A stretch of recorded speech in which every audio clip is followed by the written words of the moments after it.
जब तान्या ने मान्यता की बात सुनी तो वो परेशान हो गई। उसका दिल ठंडा हो गया। मान्यता ने कहना जारी रखा, मुझे नहीं लगता कि इस तरह के स्टूडेंट के लिए हमारे कॉलेज में रहना ठीक है।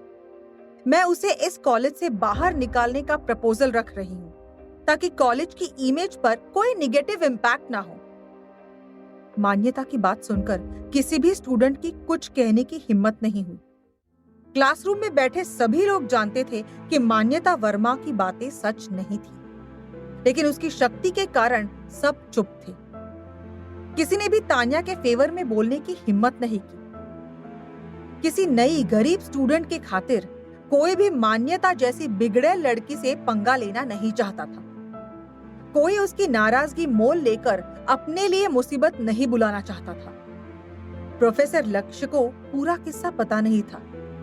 एक शिक्षक के रूप में ये उनका पहला मौका था और वो गर्म खून वाले थे। जब उन्होंने इस बारे में सुना तो उनको बहुत गुस्सा आया। उन्होंने मान्यता से पूछा, आप किसके बारे में बात कर रही हैं? मान्यता ने अपना हाथ उठाया और सीधे तान्या की ओर इशारा किया। हर कोई उसे देखने के लिए मुड़ा। प्रोफेसर लक्ष्य ने तान्या को देखा, लेकिन उस लड़की के हावभाव से नहीं लग रहा था कि उसने ऐसा कोई काम किया होगा या वो कोई ऐसा काम करेगी जिससे दूसरों को परेशानी हो। उन्होंने मान्यता से कहा, लिसन, आई गेस तुम दोनों के बीच शायद कोई गलतफहमी हुई है। लेकिन तभी मान्यता ने ऊंची आवाज में उन्हें बीच में रोका और बोली, कैसे गलतफहमी? कहीं ऐसा तो नहीं कि आपको लग रहा है कि उसका दूसरों को मारना पीटना भी झूठा है? रक्षंदा अपनी जगह पर खड़ी हुई और बोली, बिल्कुल, इसी लड़की ने मुझे चांटा मारा था। उसने अपने चेहरे की हल्की लालिमा की ओर इशारा किया। तान्या के चांटे के कारण उसका गाल अभी भी लाल था। प्रोफेसर लक्ष्य ने देखा कि वास्तव में उसके चेहरे पर एक लाल निशान था और फिर उसने कुछ स्टूडेंट से कंफर्म करने के लिए पूछा, क्या वाकई स्टूडेंट ने रक्षंदा को मारा? कुछ छात्रों ने हाँ में सिर हिलाया। तान्या को डांटते हुए प्रोफेसर लक्ष्य का चेहरा उतर गया। उन्हें मासूम चेहरा देखकर इस लड़की को इनोसेंट मानने की गलती पर गुस्सा आया। वो गुस्से से बोले, तुम खड़ी हो जाओ, जल्दी करो और मान्यता और रक्षंदा से माफी मांगो। तान्या ने मदद के लिए अपने सहपाठियों को देखा, जिन्होंने बोलने की हिम्मत नहीं करते हुए अपना सिर नीचे कर लिया। आखिरकार तान्या बोली, हाँ, ये सच है कि मैंने उसे पीटा, लेकिन मैं माफी नहीं मांगूंगी। प्रोफेसर लक्ष्य को गुस्सा आया। उन्होंने जोर से अपनी हथेली मेज पर मारी, जिससे जोर की गड़गड़ाहट हुई। वो बोले, किसी को पीटने के बाद भी आप उनसे माफी नहीं मांगेंगी? तान्या कुछ बोली नहीं। मान्यता मुस्कुराई और संतोष से कहा, इसे भूल जाओ, मुझे इसकी माफी नहीं चाहिए। मैं चाहती हूं कि इसे इस कॉलेज से बाहर कर दिया जाए। ठीक उसी समय विश्वविद्यालय के सामने एक सिल्वर बुगाटी वेरॉन धीमी गति से रुकी। कैंपस के मेन एंट्रेंस से लेकर अंदर तक लंबा रेड कारपेट बिछा हुआ था। रेड कारपेट के दोनों ओर प्रिंसिपल और वाइस प्रिंसिपल से लेकर उच्च स्तरीय शिक्षकों तक सभी स्कूल लीडर्स चेहरे पर मुस्कान के साथ मेहमानों का स्वागत कर रहे थे। कार का दरवाजा खुला और एक जोड़ी दुबली पतली टांगे बाहर निकली। अपने चेहरे पर खुशी के भाव के साथ प्रिंसिपल विशेष गुप्ता ने मेहमान का स्वागत करने के लिए तेजी से कदम आगे बढ़ाया। हमारे बी स्कूल में आपका स्वागत है सर। सभी छात्रों और शिक्षकों की ओर से मैं आपका हार्दिक स्वागत करता हूँ। मेहमान यानी चेतन जायसवाल के होठों के कोने एक फीकी मुस्कान के साथ मुड़े हुए थे। उसकी काली आंखों की जोड़ी उसके धूप के चश्मे के नीचे छिपी हुई थी। वो बोला, मैं यहाँ सिर्फ कैजुअल विजिट करने के लिए आया हूँ। इतने लोगों को इकट्ठा करने की कोई जरूरत नहीं है। प्रिंसिपल विशेष गुप्ता का झुर्रीदार चेहरा फूल की तरह मुस्कान में बदल गया। उन्होंने मेहमान को आदर के साथ अंदर इनवाइट किया। प्रिंसिपल और वाइस प्रिंसिपल मिलकर चेतन जायसवाल को बिजनेस स्कूल की ओर ले चले। चेतन इस कॉलेज में सबसे बड़ा शेयर धारक था, लेकिन वो इससे पहले कभी कॉलेज नहीं आया था। आज वो कॉलेज के पहले ही दिन यहाँ आया था। हर कोई जानता था कि वो यहाँ अपनी नई नवेली पत्नी के लिए आया था। जाहिर तौर पर वाइस प्रिंसिपल वंदन वर्मा भी इस बारे में जानते थे। जैसे ही उसे पता चला कि जिंदल परिवार की बेटी पढ़ने के लिए यहाँ आ रही है, उसने एक चाल चली और अपनी भतीजी मान्यता वर्मा को उसी सेक्शन में रखने की व्यवस्था की जहां जिंदल परिवार की बेटी थी। वंदन जिंदल परिवार की बेटी के जरिए चेतन जायसवाल के साथ एक अच्छा रिश्ता बनाना चाहते थे ताकि कॉलेज की लूट में उसका हिस्सा हो सके। उसने संतोषपूर्वक सोचा, सब बढ़िया है और प्लान के हिसाब से हो रहा है, और वो मेहमान को साथ लेकर अपनी भतीजी की क्लास की तरफ चल पड़े। दूसरी ओर मान्यता वर्मा ने तान्या की ओर तलखे से इशारा किया, क्योंकि वो उसे कॉलेज से बाहर निकलवाने के लिए दृढ़ संकल्प कर चुकी थी। प्रोफेसर लक्ष्य मौजूद थे, वरना मान्यता तान्या को घसीटते हुए कॉलेज से बाहर धकेल देती। अभी वो केवल उसे गंदे लुक्स दे सकती थी। प्रोफेसर लक्ष्य ने बीच बचाव करने के बारे में सोचा। उन्होंने मामला शांत करवाने के लिए तान्या से कहा, आपको माफी मांगनी चाहिए। आपके लिए इस कॉलेज में एडमिशन लेना मुश्किल काम था। अगर आपको इस तरह से रेस्टिकेट कर दिया गया तो आपका फ्यूचर बर्बाद हो जाएगा। बेशक तान्या जानती थी, इतना ही नहीं, अगर ये बात चेतन के कानों तक पहुंच गई तो वो ना जाने तान्या के साथ कैसा व्यवहार करेगा। लेकिन तान्या के अपने सिद्धांत थे और वो एक कदम भी पीछे नहीं हट सकती थी। उसने कहा, मैं कह चुकी हूं कि मेरी कोई गलती नहीं है, फिर मैं माफी क्यों मांगू? जिनको माफी मांगनी चाहिए वो ये दोनों हैं। प्रोफेसर लक्ष्य ने आह भरी। वो कुछ नहीं कर सकता था। उसने तान्या से कहा, अरे आप इतनी जिद्दी क्यों हो? तान्या ने कोई जवाब नहीं दिया। मान्यता ने व्यंग्यात्मक ढंग से कहा, ये अच्छा ही है कि ये लड़की माफी नहीं मांग रही। मैं अभी कॉलेज अथॉरिटीज को इन्फॉर्म करूंगी और उन्हें आकर इसे देखने के लिए कहूंगी। ये कहने के बाद उसने अपना सेल फोन निकाला और एक नंबर डायल किया। एक सेकंड बाद दरवाजे के बाहर से एक सेलफोन की रिंगटोन सुनाई दी। सभी ने मुड़कर देखा और पाया कि वाइस प्रिंसिपल वंदन वर्मा दरवाजे से अंदर आ रहे थे। जब मान्यता ने उन्हें देखा तो उसका चेहरा खिल उठा और वो उनका हाथ पकड़ने के लिए दौड़ी। अंकल, आप कैसे जानते हैं कि मुझे आपसे कुछ बात करनी है? वाइस प्रिंसिपल के चेहरे पर असहजता के भाव आ गए।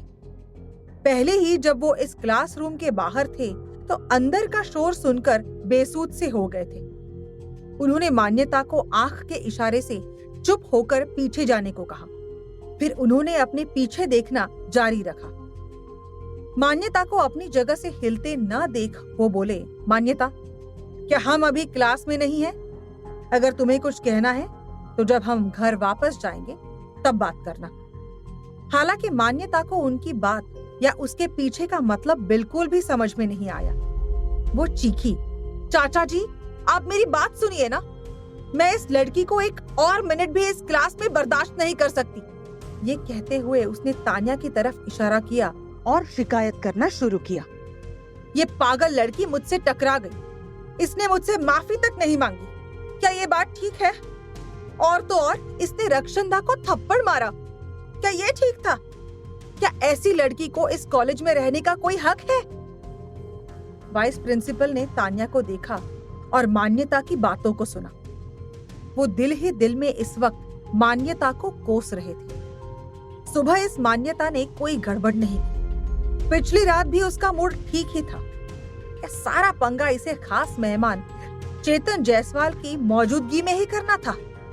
तभी वंदन वर्मा ने नोटिस किया कि चेतन जायसवाल इस पूरी अशांति और ड्रामा के स्रोत यानी तान्या को घूर रहे हैं। वंदन ये देखकर मन ही मन थोड़ा खुश हुआ। वो लंबे समय से प्रिंसिपल बनना चाहता था। यदि वो ठीक से इस स्टूडेंट को डांट लगा दे तो शायद चेतन जी के सामने उसके नंबर बन जाएंगे। उन्हें लगेगा कि वंदन तो डिसिप्लिन से जुड़े मसलों को बेहतर हैंडल कर लेता है। चेतन जी के सामने अपने शौर्य और पराक्रम का प्रदर्शन करने का लालच वो छोड़ नहीं सका। वो सोचने लगा कि एक बार चेतन जी ने उसकी काबिलियत देख ली तो हो सकता है कि वो हाथों हाथ उसे प्रमोट कर दे। ये सब तिकड़म लगाता हुआ वंदन अपने चेहरे पर गुस्से के भाव लाकर चल दिया। तान्या के पास पहुंचकर उसने तान्या को हड़काया। ए लड़की, क्या नाम है तुम्हारा? आज पहला ही दिन है ना तुम्हारा, और आते ही शैतानी। कॉलेज के रूल्स तोड़ोगी तुम? बहुत शौक है कूल बनने का। कितनी बार हमने कहा है कि हमारे स्कूल के नियमों के तहत लड़ना मना है। तुमने प्रोस्पेक्ट्स में पढ़ा नहीं? तान्या कुछ बोली नहीं क्योंकि वो सदमे में थी। उसने कभी नहीं सोचा था कि चेतन उसके कॉलेज आएंगे, वो भी इस तरह अचानक। वो चौंक गई थी और कुछ कहने की स्थिति में नहीं थी। तान्या की चुप्पी को देखते हुए वाइस प्रिंसिपल वंदन ने असंतोष में कहा, मैं तुमसे बात कर रहा हूं, मेरी तरफ देखो। इस कॉलेज के स्टूडेंट्स का लेवल खराब मत करो। तुम्हारे जैसे लोग यहाँ नहीं रह सकते। तुम्हें इसी वक्त सस्पेंड किया जाता है। इतना कहकर वंदन ने अपने ब्रीफकेस से एक फॉर्म निकाला। लड़की से पूछा, तुम्हारा नाम क्या है? मैं अभी यही सारी फॉर्मेलिटीज पूरी कर देता हूँ। मैं तुम्हें एक सेकंड के लिए भी अपने कैंपस में नहीं देखना चाहता। नाम बताओ अपना। यामिनी जिंदल। दरवाजे के पास से एक गहरी पुरुष की आवाज आई। वंदन बोला, अरे मैंने लड़की से पूछा। लेकिन फिर उसके दिमाग ने वो प्रोसेस किया जो उसके कानों ने सुना था। यामिनी। ये नाम सुनते ही वंदन वर्मा की भौएं तन गई। तभी उसे एहसास हुआ कि कुछ गड़बड़ है। जो आवाज उसने सुनी वो शायद चेतन जायसवाल जी की थी। उसने अपना सिर घुमाया और देखा कि चेतन जायसवाल पहले से ही उसकी ओर चल रहे थे। वो अचकचाया और बोला, सर। चेतन जायसवाल ने उसकी ओर देखा भी नहीं। फिर कहा, क्या तुमने उसका नाम नहीं पूछा? मैं आपको बता देता हूं, उसका नाम यामिनी जिंदल है। जब ये शब्द बोले गए तो हर कोई तुरंत शांत हो गया और कमरे में सन्नाटा छा गया। यामिनी जिंदल यानी जिंदल खानदान की इकलौती बेटी और चेतन जायसवाल की पत्नी। वंदन वर्मा, जो अभी तक शोर मचा रहा था, उसका चेहरा पीला पड़ गया। उसने तान्या को भयभीत दृष्टि से देखने के लिए अपना सिर घुमाया। वो क्या वही यामिनी जिंदल थी? पोडियम पर खड़े होकर देख रही मान्यता खुद भी वंदन वर्मा से कम हैरान नहीं थी। वो सोचने लगी कि ये लड़की यामिनी जिंदल कैसे हो सकती है? क्या रक्षनदा ने खुद उसे अपनी आंखों से पैदल कॉलेज में आते हुए नहीं देखा था? विशेष रूप से भर्ती किए गए छात्रों और अच्छे ग्रेड वाले गरीब छात्रों के अलावा ऐसा कौन होगा जो बिना महंगी गाड़ी के कॉलेज आएगा?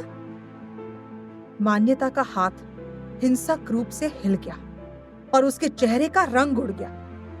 कमरे में मौजूद हर कोई हैरान रह गया। चेतन जायसवाल ने तान्या के पास जाते हुए एक फीकी मुस्कान दी और अपना सिर थोड़ा नीचे कर लिया। वो बोला, ऐसा लगता है कि आपने पहले जो कहा वो सही था। ये कॉलेज इसके लिए बिल्कुल भी ठीक नहीं है। चेतन के इस एक साधारण से वाक्य ने कॉलेज के एडमिनिस्ट्रेशन और शिक्षकों को भयभीत कर दिया। क्या होगा चेतन की इस बात का रिएक्शन? वो तान्या का साथ देगा या बदला लेने का मौका नहीं गवाएगा? जानने के लिए पॉकेट एफएम पर सुनते रहिए एक अधूरी शादी।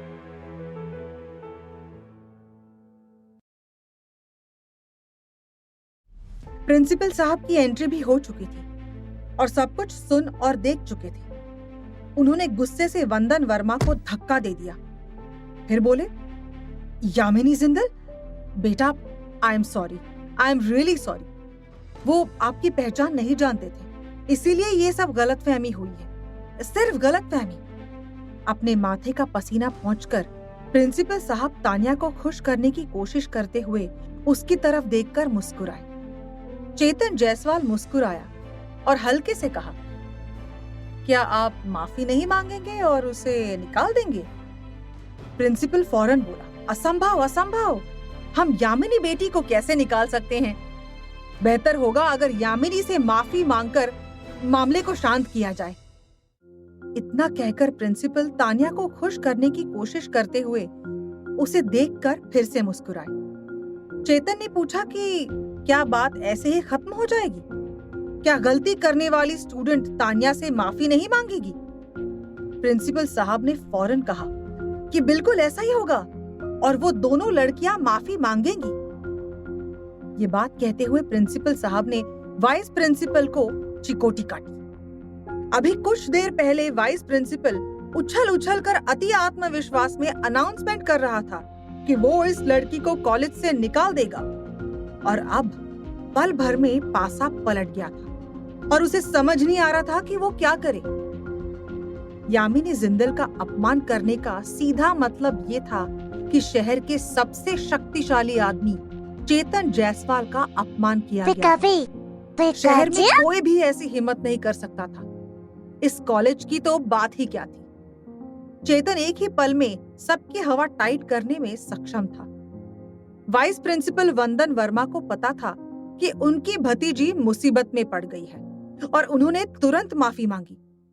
उन्होंने कहा कि ये सब कुछ गलतफहमी की वजह से हुआ है और वो अपनी भतीजी मान्यता से कहेंगे कि वो माफी मांगे। इसके साथ ही उन्होंने मान्यता की तरफ अपना चेहरा घुमाया, उसे डांटा और उससे कहा कि वो फौरन माफी मांगे। मान्यता ने अनिच्छा से अपना सिर घुमा लिया और कहा कि वो माफी नहीं मांगना चाहती। उपस्थित सभी लोगों के चेहरे लटक गए।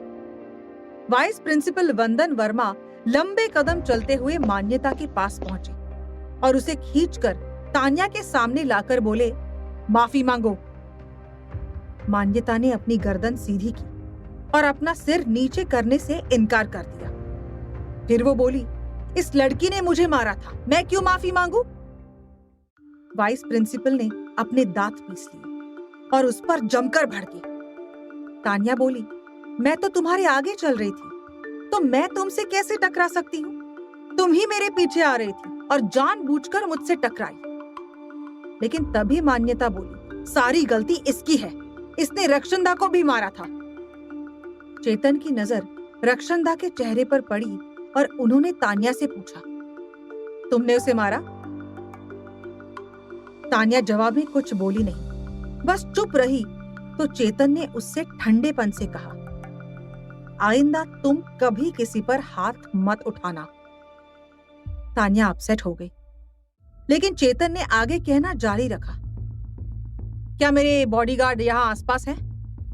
चेतन के एक साधारण से वाक्य ने सबको परेशान कर दिया। तान्या समय पर प्रतिक्रिया नहीं दे सकी और उसने उसे देखने के लिए अपना सिर उठाया।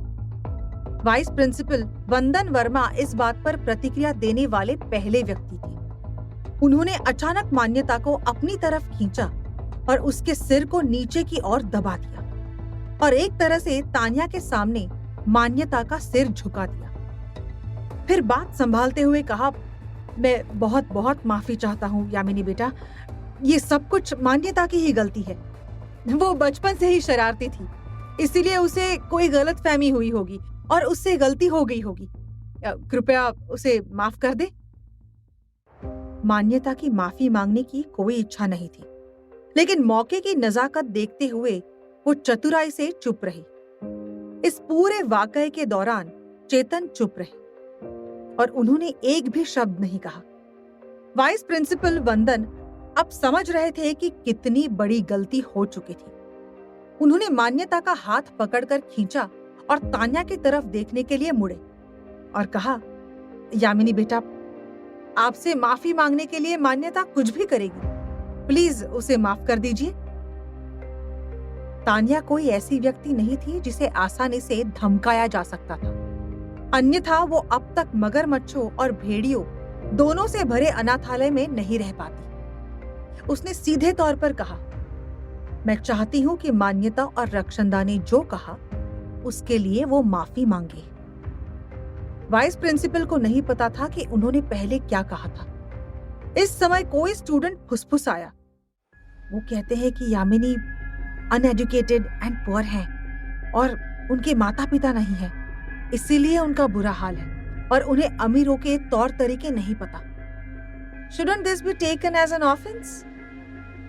जब उनमें से थोड़े लोगों ने ये सुना तो उनके चेहरे फिर से डूब गए। वो लगभग मान्यता को मारना चाहते थे। इससे पहले कि वाइस प्रिंसिपल कुछ कहते, प्रिंसिपल विशेष ने पहले ही डांटना शुरू कर दिया। आप दोनों माफी मांगो। रक्षंदा दौड़ी और वो रोने ही वाली थी। फिर उसने कहा, आई एम सॉरी, मैंने वास्तव में ऑन पर्पस नहीं किया। मान्यता ने वाइस प्रिंसिपल से माफी मांगी, लेकिन तान्या से नहीं। चेतन सब कुछ देख रहे थे। अचानक उन्होंने मजाक उड़ाते हुए कहा, मैंने अभी थोड़ी देर पहले यही किसी से सुना था कि इस कॉलेज में डिसिप्लिन की कमी है और उनके अनुसार वो स्वयं डिसिप्लिन का काम बहुत बढ़िया तरीके से संभाल सकते हैं। तो वाइस प्रिंसिपल वंदन वर्मा, क्या आपको नहीं लगता कि ऐसे लोगों को कॉलेज में रखने से आपके कॉलेज की इमेज पर नेगेटिव असर पड़ेगा? चेतन के शब्दों ने मान्यता और रक्षंदा के चेहरे का रंग उड़ा दिया। प्रिंसिपल विशेष गुप्ता फौरन समझ गए कि चेतन का क्या मतलब है। जरा सी भी गलती और उनके कॉलेज का नाम खराब हो सकता था। ये भी सही है। उन्होंने सपने में भी नहीं सोचा था कि उनके कॉलेज की बदतमीज लड़कियां वास्तव में एक लड़की से इतनी लो लेवल की बदतमीजी कर बैठेंगी।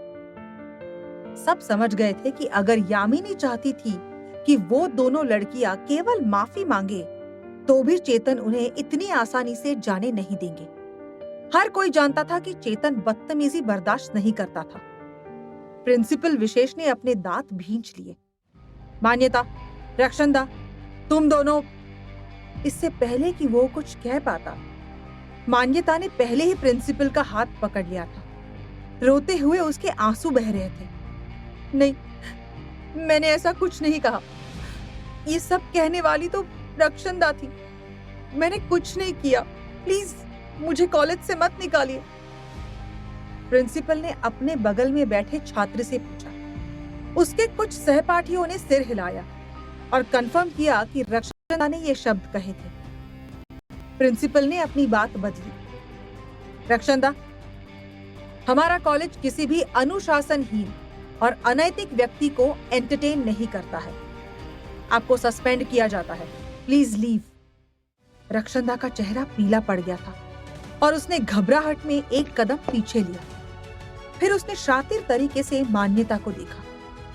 वो कोई हंगामा करना चाहती थी। उसने फौरन कहा, हाँ, मैं ही थी जिसने ये शब्द कहे थे, लेकिन मान्यता इस बात से यूं छुटकारा नहीं पा सकती। उसी ने वाइस प्रिंसिपल ने बीच में ही डांटकर उसे चुप करवा दिया, क्योंकि उन्हें डर था कि वो कुछ ऐसा कह देगी जो उसे नहीं कहना चाहिए, जिससे मान्यता फंस जाए। वो चीखे, इस लड़की को अभी बाहर निकालो। फिर उन्होंने उसे बाहर निकालने के लिए कॉलेज के 2 गार्ड्स को भी बुलाया। रक्षंदा हताशा में चिल्लाई और धीरे धीरे चली गई। प्रिंसिपल ने तब राहत की सांस ली। सबने चेतन का रुख जानने की कोशिश की। वो मुस्कुराया और बोला कि वो यूं ही राउंड मारने आ गया था। कॉलेज के निर्णय अथॉरिटी पहले की तरह लेती रही और वो मुड़ा और बाहर चला गया।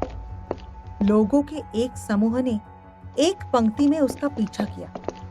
कक्षा खाली और शांत थी। जैसे ही तान्या बैठने वाली थी, उसने अचानक एक जोड़ी आंखों पर ध्यान दिया। मान्यता उसे घृणा से देख रही थी।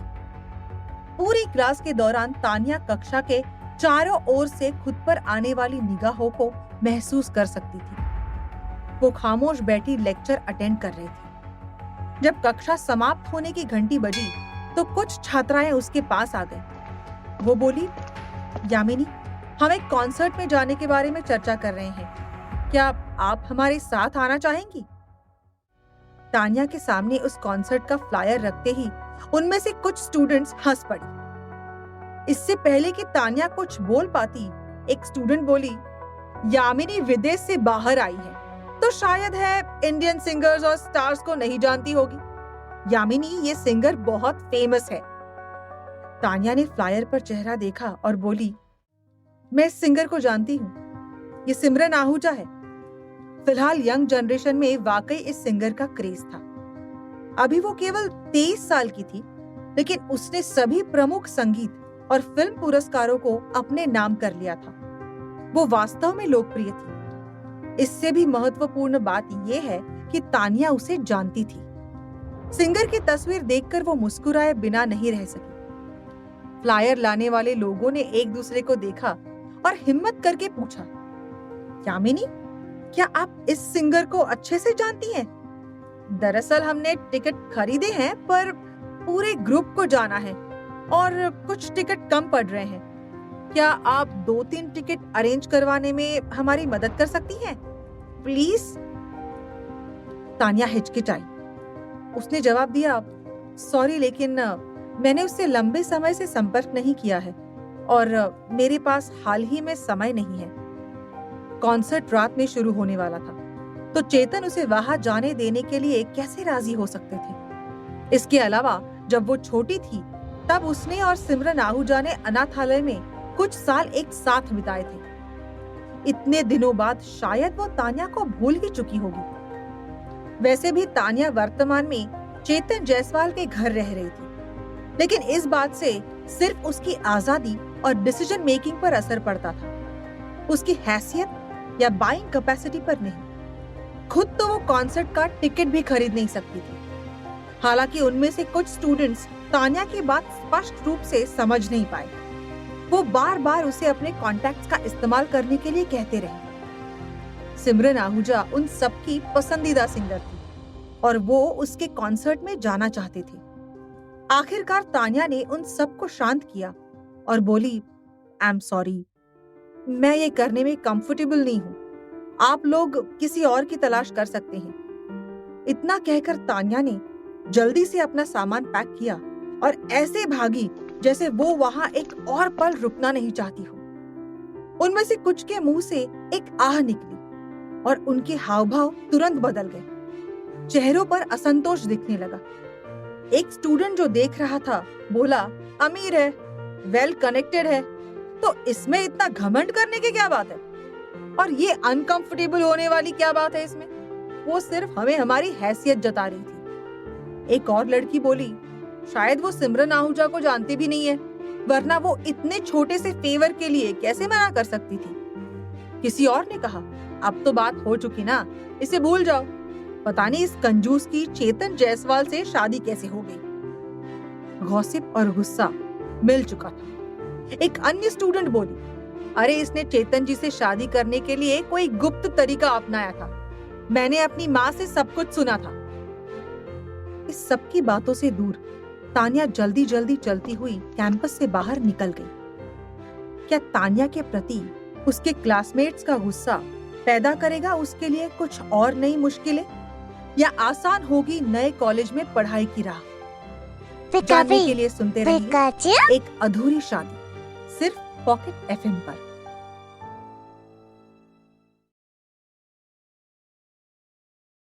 तान्या मूल रूप से बिना हंगामा किए कॉलेज आना चाहती थी, लेकिन उसे उम्मीद नहीं थी कि एक संयोग से चीजें यूं हाथ से निकल जाएंगी।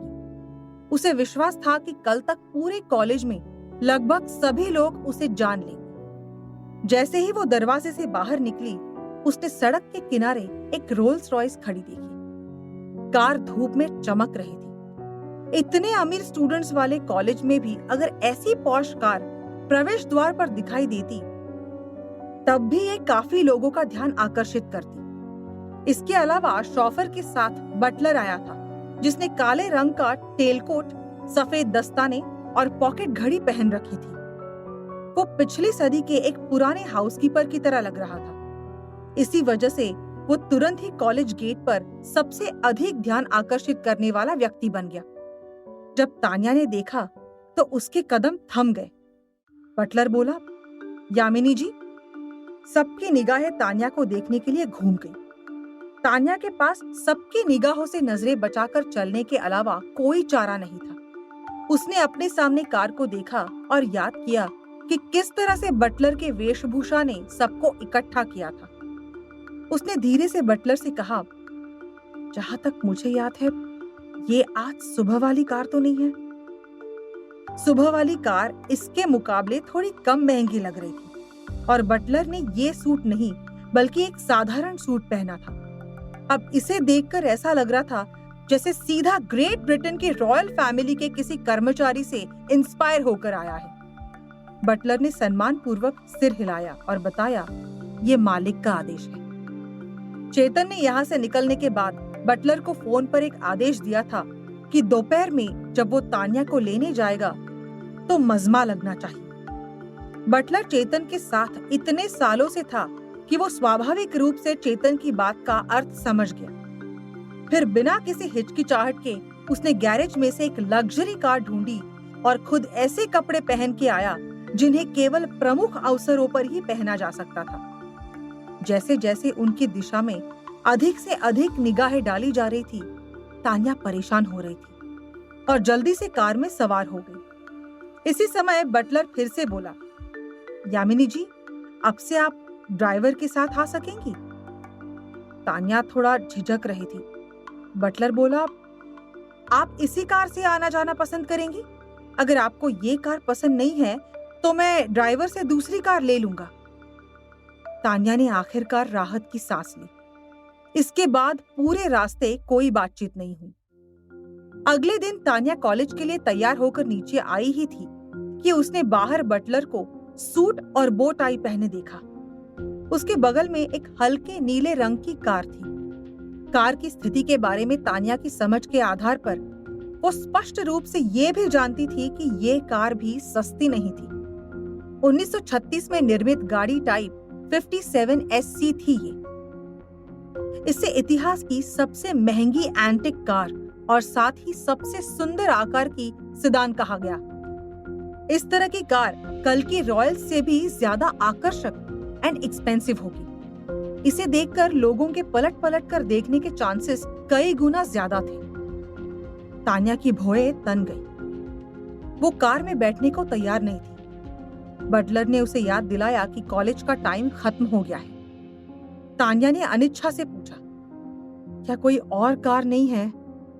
बटलर ने रिस्पेक्टफुली और कर्तव्य परायणता से कहा, अगर आपको ये पसंद नहीं है तो मैं इसे कल आपके लिए बदल सकता हूँ, लेकिन आज तो बहुत देर हो चुकी है।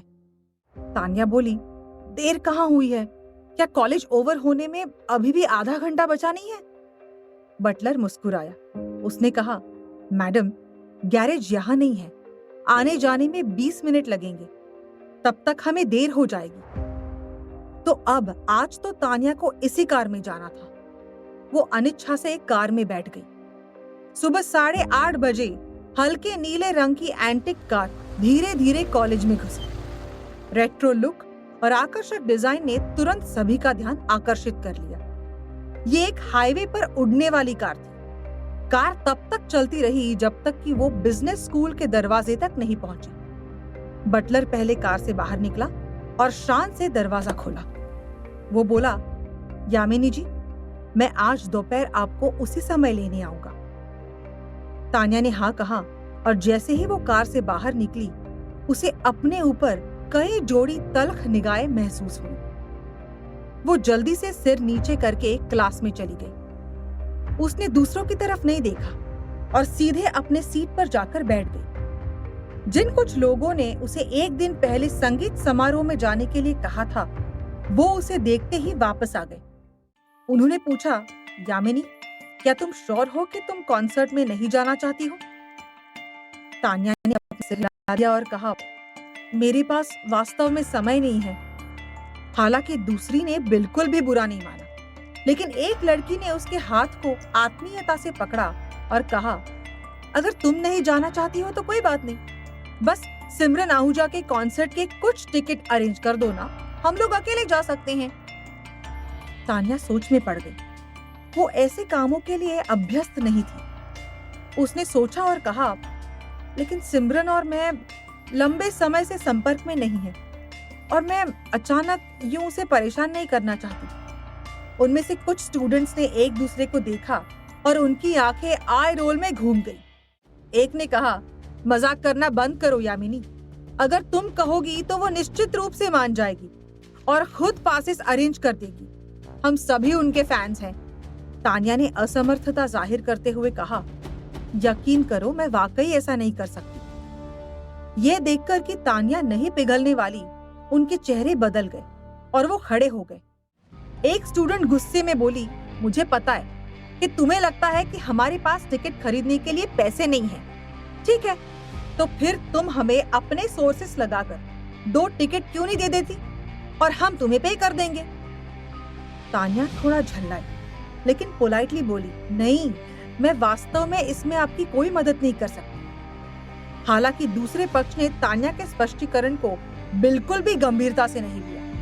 उन्हें लगा कि तान्या उनकी मदद जानबूझकर नहीं करना चाहती। एक के मुंह से निकल ही गया, इसमें ऐसी भी क्या बड़ी बात है, मैंने आपसे 2 दिन तक मिन्नतें की, लेकिन तुमने तो इतने छोटे से मामले में भी मदद नहीं की। क्या फिर तुम मदद नहीं करना चाहती हो? तान्या कुछ बोली नहीं। स्टूडेंट्स ने कहा, अगर तुमको भविष्य में किसी की मदद की जरूरत पड़े तो हमारी हेल्प लेने के बारे में सोचना भी मत। ये शब्द कहकर कुछ लोग ठहाके लगाकर चले गए। आखिरी पीरियड स्पोर्ट्स का था। इस कोर्स के लिए अप्लाई यामिनी ने किया था और उसने वॉलीबॉल को चुना था। जब तान्या वॉलीबॉल स्टेडियम में पहुंची तो उसने मान्यता के आसपास उन लोगों को देखा जिन्होंने उसे कॉन्सर्ट में जाने के लिए कहा था। वो एक साथ इकट्ठे थे और तान्या को देखा। कोई नहीं जानता था कि वो किस बारे में बात कर रहे हैं। तान्या को वॉलीबॉल के बारे में कोई जानकारी नहीं थी और वो इधर उधर लड़खड़ा रही थी। वो लोग पास आए और मुस्कुराते हुए कोच को सुझाव दिया कि आज वो लोग आपस में इंट्रोडक्शन क्यों नहीं कर लेती। कोच ने संतोष में सिर हिलाया और सबको याद दिलाया, दोस्ती पहले आती है और प्रतियोगिता बाद में। सबने बात समझ में आने की बात कही। उन लोगों ने अपने आसपास के लोगों को खुशी से देखा। उन्होंने लापरवाही से अपने हाथ उठाए और तान्या की ओर इशारा किया। फिर एक स्टूडेंट ने उसे पुकारते हुए कहा, यामिनी, तुम वॉलीबॉल में बहुत अच्छी हो, है ना? आ जाओ, हम कंपीट कर रहे हैं। तान्या को वॉलीबॉल के बारे में कुछ नहीं पता था और वो मना करने वाली थी कि दूसरी पार्टी हंस पड़ी। मजाक उड़ाते हुए उन्होंने कहा, मना करने की इतनी जल्दी मत करो, हम सिर्फ प्रैक्टिस कर रहे हैं। तुम इतनी रूड तो नहीं हो सकती, है ना?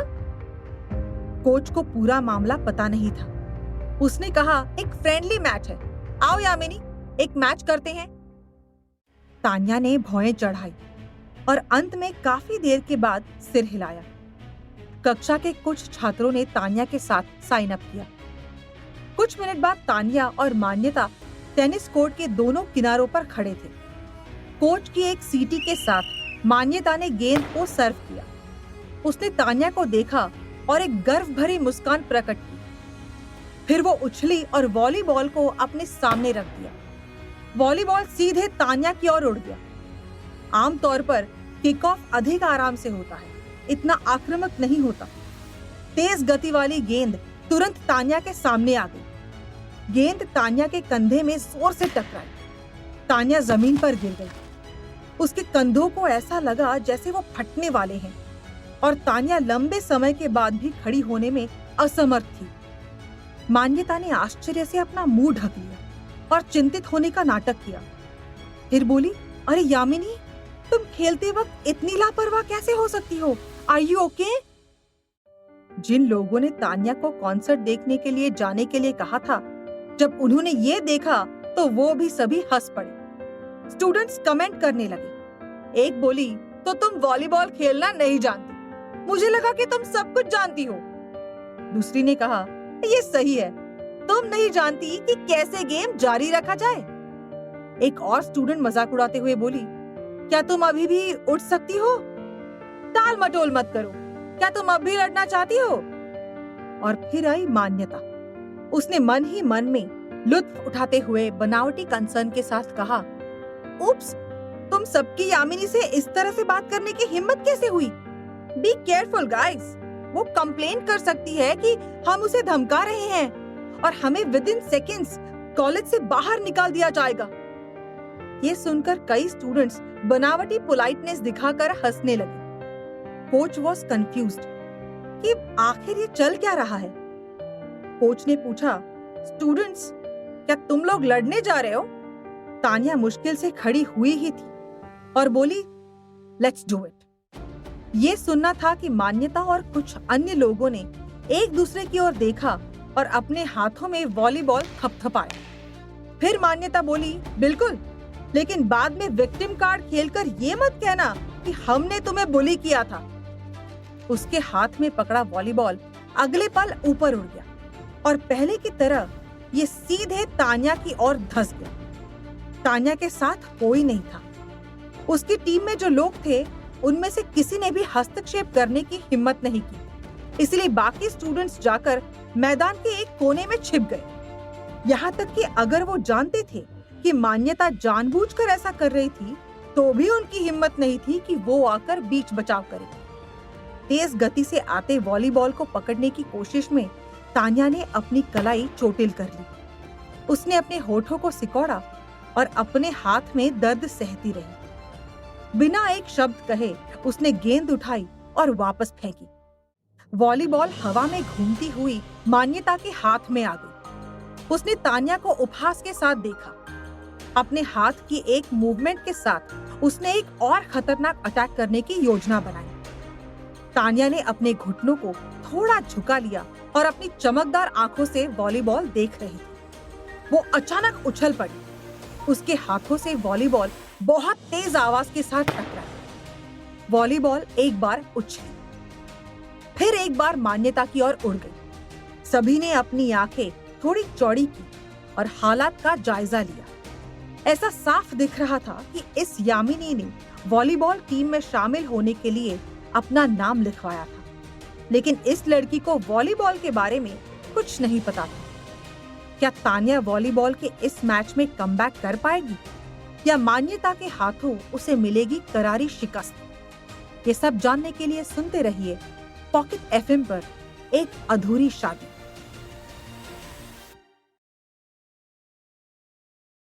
बहुत सारे दोस्त भी हैं